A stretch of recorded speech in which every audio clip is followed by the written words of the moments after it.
வாழ்க வளமுடன். அனைவருக்கும் வணக்கம். இன்னைக்கு ஒரு பாசிட்டிவான பதிவு தாங்க பார்க்க போகிறோம். நம்ம வாழ்க்கையில் அன்றாடம் தினம் தினம் 1000 பிரச்சனைகளை கூட தான் நம்ம வாழ்ந்துக்கிட்டு இருப்போம். இந்த கஷ்டங்களாகட்டும் பிரச்சனைகளாகட்டும் இது தினமும் வந்துக்கிட்டே தாங்க இருக்கும். அதுக்காக நம்ம எக்காரணத்தை கொண்டும் தோண்ட மட்டும் போயிடவே கூடாது. நம்மளால தாங்கக்கூடிய கஷ்டங்களை தான் கடவுள் நம்மளுக்கு கொடுப்பாருங்க. அதுக்கான கெப்பாசிட்டி நம்மளுக்கு இருக்கான்னு செக் பண்ணிட்டு தான் நம்மளுக்கு அந்த கஷ்டத்தை கொடுக்குறாரு. இவனால இந்த பிரச்சனையை சமாளிக்க முடியும் அப்படின்னு நம்மளை படைச்ச கடவுளுக்கு நிச்சயமா தெரியுங்க. அதனாலதான் நம்மளால தாங்கக்கூடிய கஷ்டங்களையும் சரி பிரச்சனைகளையும் சரி எல்லாத்தையும் சிக்கல்களையும் சரி எல்லாத்தையுமே நம்மளுக்கு கடவுள் கொடுக்குறாரு. அந்த பிரச்சனைகளை எப்படி முடிக்கிறோம் அப்படிங்கிறதாங்க பெரிய ஒரு சேலஞ்சு. யாருக்குமே பாதகம் இல்லாம ஒரு பிரச்சனைகளுக்கு தீர்வு காண்றது ரொம்ப ரொம்ப ஒரு ஆகச்சிறந்த செயலுங்க. சரி, நம்ம தினம் தினம் பிரச்சனைகள் இருக்கு. அதை யாரோ ஒருத்தர்கிட்ட நம்ம ஷேர் பண்ணுவோம். அந்த மாதிரி ஷேர் பண்ணும்போது இந்த கணவன் மனைவிக்குள்ள இருக்கக்கூடிய சண்டை சச்சரவுகளாகட்டும் அல்லது ரகசியங்களாகட்டும் இல்லை அந்தரங்கங்களாகட்டும் இந்த மாதிரி விஷயங்கள் எல்லாம் அடுத்தவர்கள்கிட்ட நம்ம எக்காரணத்தை கொண்டு பகிரவே கூடாதுங்க. மற்றவங்களை நம்பி எக்காரணத்தை கொண்டும் நம்ம சொல்லவே கூடாதுங்க.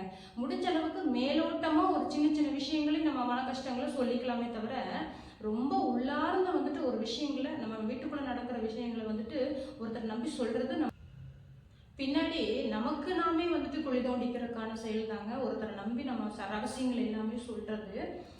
இந்த வேற்ற பாலினத்திற்கிட்ட பார்த்தீங்கன்னா சில விஷயங்கள் எல்லாமே சொல்லும்போது அது வேற மாதிரியான ஒரு ரூபங்கள்ல நம்ம வீட்டில் நிறுத்திட்டு வீட்டுக்குள்ள கணவன் மனைவி ஆகட்டும் அல்லது உடன்பிறப்புகளாகட்டும் ஒரு பெரிய பிளவே உண்டாக்கிவிடுங்க.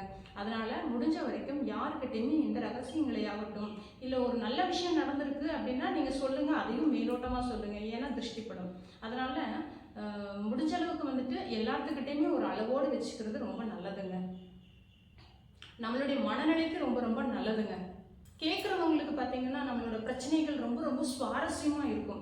அதனால தினம் தினம் அவங்க இந்த இன்னைக்கு என்ன நடந்துச்சு நேற்று உங்கள் வீட்டுக்காரருக்கு சண்டை பிடிச்சியே பிள்ளைங்க சாப்பிடாம போயிட்டாங்க சொன்னீங்க, இப்படி இன்னைக்கு என்ன நடந்துச்சு, சண்டை சமாதானம் ஆயிடுச்சா, என்ன சொன்னார் ஏது சொன்னார், இப்படி எல்லாமே தோண்டி தோண்டி கேட்க ஆரம்பிச்சிருவாங்க. ஒரு கட்டத்தில் இந்த மாதிரி தினம் தினம் அவங்க கேட்கும்போது நம்மளே நல்லா போயிட்டு இருக்கோம். இன்னைக்கு சண்டை வந்தா நாளைக்கு கண்டிப்பா நம்ம சேர்ந்துருவோம். அதனால இக்காரணத்தை கொண்டு மற்றவங்ககிட்ட சொல்லாதீங்க. இப்படி தினம் தினம் அவங்க கிட்ட அவங்க சுவாரஸ்யமா கேட்டு கேட்டு கேட்டு கேட்டு என்ன ஆகும்னா அதை தப்பா நமக்கு ஒண்ணு நம்மளை தப்பா கைட் பண்ணுவாங்க அல்லது தப்பா யூஸ் பண்ண பார்ப்பாங்க. அதனால ஜாக்கிரதையா இருக்கிறது, மனிதர்கள் கிட்ட ஜாக்கிரதையா இருக்கிறது ரொம்ப ரொம்ப நல்லதுங்க. எல்லா மனிதர்களையுமே சொல்லல, 100% பார்த்தீங்கன்னா சுயநலவாத உலகம் தான் இது. அதனால நம்ம கொஞ்சம் விழிப்புடன் இருக்கிறது ரொம்ப ரொம்ப நல்லதுங்க. அடுத்த விஷயம் பார்த்தீங்கன்னா சில பேர்த்துக்கு பார்த்தீங்கன்னா ரொம்ப ரொம்ப கெட்ட ஹேபிட்டுங்க இது. பாத்ரூமுக்குள்ள ஃபோனை கொண்டு போறது. இந்த பாத்ரூமுக்குள்ள கொண்டு போறதுனால என்ன ஆகும்னா ஆரோக்கிய கேடு வருங்க. அந்த பாத்ரூமுக்குள்ள நம்ம எதுக்கு ஃபோனை கொண்டு போகணும்? அங்க போய் டைம் பாஸ் பண்ண வேண்டிய அவசியமே கிடையாது. அங்க போய் நம்ம என்ன விஷயத்துக்காக அங்க உள்ள போயிருக்கோமோ அதை முடிச்சுட்டு வெளியே வாங்க. வெளியே அதிகப்படியான நேரங்கள் நம்மளுக்கு இருக்குது. அது ஒரு நாள் ஃபுல்லா அத்தனை மணி நேரம் கிடைக்குது. அந்த நேரங்கள்ல நம்ம ஃபோன் யூஸ் பண்ணிக்கலாமே. எதுக்கு பாத்ரூம்ல கொண்டு போய் அந்த 10 நிமிஷத்துல போய் என்ன ஆயிர போகுது?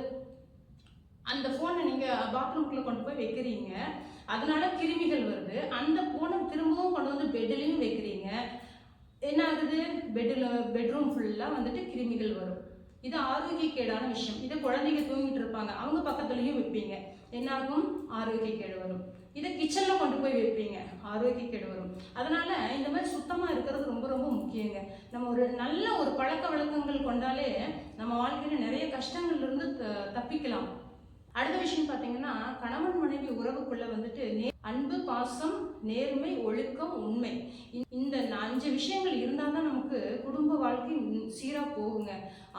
எல்லாத்து குடும்பத்திலையுமே சண்டை சச்சரவுகள் வரத்தான் செய்யும். அந்த சண்டை சச்சரவுகள் தாண்டி ஒரு சேருவோம் பார்த்தீங்களா? அப்போ பார்த்தீங்கன்னா இந்த சண்டை சச்சரவுகள்னால வரக்கூடிய மனநிலை அதை சேரும்போது வேற விதமான ஒரு ஊக்கங்கள் கொடுக்கும் நம்மளுக்கு வாழ்க்கையில. அதனால யார் எக்காரணத்துக்கு கொண்டும் கணவனாகட்டும் மனைவியாகட்டும் துரோகம் பண்ணணும், அவளுக்கு தெரியாம நான் இது பண்ணணும், அவங்களுக்கு தெரியாம அவருக்கு தெரியாம நான் இது பண்ணணும் அப்படின்னு மட்டும் நினைக்காதீங்க. நம்ம நேர்மையை இருப்போம், அதுக்கான கூலி கடவுள் கண்டிப்பா நம்மளுக்கு கொடுப்பார். நம்ம நேர்மையா மட்டுமே எந்த ஒரு காரியங்களையும் செயல்களையும் வாழ்க்கையில் நம்ம செய்யும்போது நிச்சயமா நம்மளுக்கு ஒரு நல்ல பலன் கடவுள் கொடுத்தே தருவாருங்க. இன்னைக்கு கஷ்டம் கொடுக்குற கடவுள் தான் நாளைக்கு நம்மளை தூக்கி உயரத்தில் உட்கார வைப்பாரு. முடிஞ்ச அளவுக்கு வாயிலா ஜீவன்களுக்கு ஒரு நாளைக்கு ஒரே ஒரு வாயிலா ஜீவனுக்காவது உணவு கொடுக்க பாருங்க. எத்தனையோ பொருட்கள் நம்ம வேஸ்ட் பண்றோம். அதனால அந்த வேஸ்ட் பண்ணக்கூடிய வேஸ்ட்டாக குப்பையில் போடக்கூடிய பொருட்களை வந்துட்டு ஒரு வாயிலா ஜீவன்களுக்கு உணவாக கொடுங்க. அது ரொம்ப ரொம்ப நம்ம குடும்பத்தை மட்டும் காக்கிறது இல்லாமல் நம்மளுடைய பரம்பரைக்கே வந்துட்டு புண்ணியத்தை சேர்த்து கொடுக்கக்கூடிய விஷயங்க. இந்த பதிவு உங்களுக்கு பிடிச்சிருக்கு அப்படின்னா மறக்காமல் வந்துட்டு நம்மளுடைய சேனலை லைக் பண்ணி சப்ஸ்கிரைப் பண்ணி வச்சுக்கோங்க. முடிஞ்ச அளவுக்கு எல்லாருமே நிறைய தண்ணி குடிங்க. தண்ணி குடிக்கிறது உடம்புக்கு ரொம்ப ரொம்ப நல்லதுங்க. அடுத்த ஒரு பாசிட்டிவான பதிவில் சந்திக்கலாம். நன்றி, வணக்கம்.